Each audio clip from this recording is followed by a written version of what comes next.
और उनको एक मुहरा के रूप में इस्तेमाल किया गया है।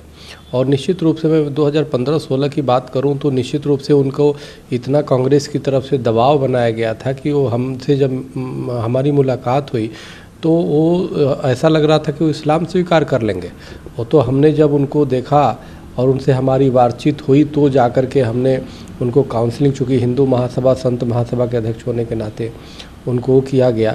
तो कांग्रेस ने हमेशा से आचार्य प्रमोद कृष्णम समेत तमाम संतों का उपयोग किया है और मुस्लिम तुष्टीकरण उनसे कराते हैं और उसके बाद यूज एंड थ्रो इस्तेमाल करके उनको फेंक देते हैं। उनको कोई इस प्रकार की ऐसी अधिकार नहीं देते जिससे वो समाज के कल्याण कर सके। तो आचार्य जी का कथन बिल्कुल सत्य है। ये निश्चित रूप से यह कहीं ना कहीं जो है कांग्रेस, आप ज़रा देखिए कि किस प्रकार से जो कांग्रेस भगवान राम को काल्पनिक कहती है वो वास्तव में अपने लोगों को भी, अपने संतों को भी, हिंदू संतों को भी उपेक्षा करती है। उन्होंने यह भी कहा कि यही कारण है कि हमें ना ही इलेक्शन जा रहा है, ना ही हमें चुनाव लड़ने दिया गया, क्योंकि उनको हिंदू वोट बैंक चाहिए ही नहीं। और कांग्रेस के नेताओं को ये लगता है हिंदू वोट बैंक नहीं चाहिए। उन्हें ये लगता है कि अगर ये धर्म गुरु प्रचार करेगा तो हमें हिंदू वोट बैंक मिल जाएगा, लेकिन उनको चाहिए ही। देखिए, निश्चित रूप से आचार्य प्रमोद कृष्णम एक हिंदू धर्म गुरु थे, लेकिन उनको कांग्रेस ने सिर्फ मुस्लिम के लिए उनको इस्तेमाल किया कि मुसलमानों में जा कर के उनकी भाषा बोले और उन तरह की चीज़ें करे और सिर्फ उनका दोहन किया, सिर्फ उनका इस्तेमाल किया। और आज उपेक्षा के शिकार हैं आचार्य जी। मुझे उनके साथ सहानुभूति है, लेकिन ये ज़रूर कहना चाहता हूँ कि निश्चित रूप से आचार्य जी को अभी भी समय है हिंदुत्व और सनातन के लिए पूर्ण रूप से समर्पित हो जाना चाहिए और कांग्रेस का साथ छोड़ देने में ही भला है। क्योंकि कांग्रेस एक तरह से लंका की तरह है। जैसे लंका में रावण था, वो राम का द्रोही था, वो तो उसी तरह कांग्रेस भी जो है रामद्रोही है। ये तो भगवान राम को काल्पनिक कहते हैं। तो इनके यहाँ कोई संत रह ही नहीं सकता, कोई विभीषण रह ही नहीं सकता।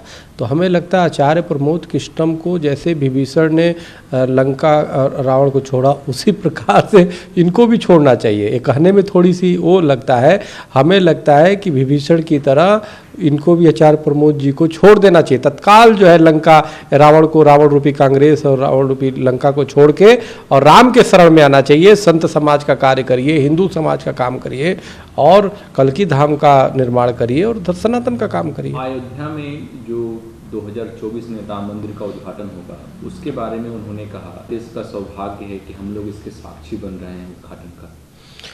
बिल्कुल हम लोग का सौभाग्य की बात है। हमें तो और सौभाग्य की बात यह है कि हम खुद उसमें पक्षकार रहे हैं और मुख्य रूप से हिंदू महासभा के ही वो केस थे। तो यह तो बड़ा सौभाग्य की बात है, लेकिन एक दुर्भाग्य है कि उसमें ट्रस्ट में नहीं रखा गया जो मुख्य पक्षकार थे। कहीं ना कहीं सरकार द्वारा मुख्य पक्षकारों, जो हिंदू पक्षकार थे, उनको उपेक्षा भी की गई है, जो नहीं होनी चाहिए। उनको अभी भी समय है, सरकार उसको ध्यान दे।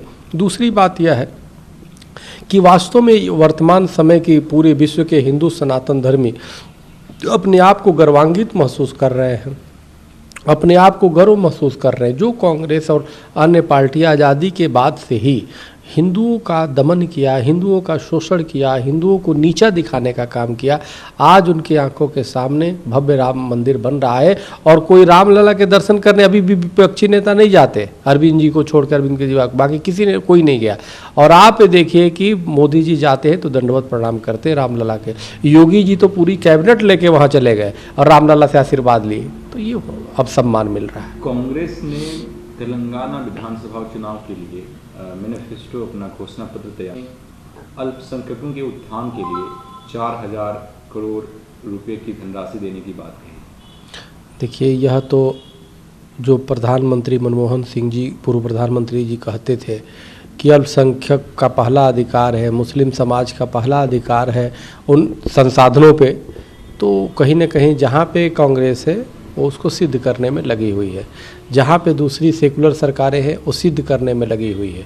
तो यह बड़ा दुर्भाग्यपूर्ण है। ये देश का एक बहुत बड़ा हिस्सा बहुसंख्यक हिंदू समाज देता है और उसका कहीं तुष्टीकरण में जो खर्च किया जाता है, ये निंदनीय है, दुर्भाग्यपूर्ण है।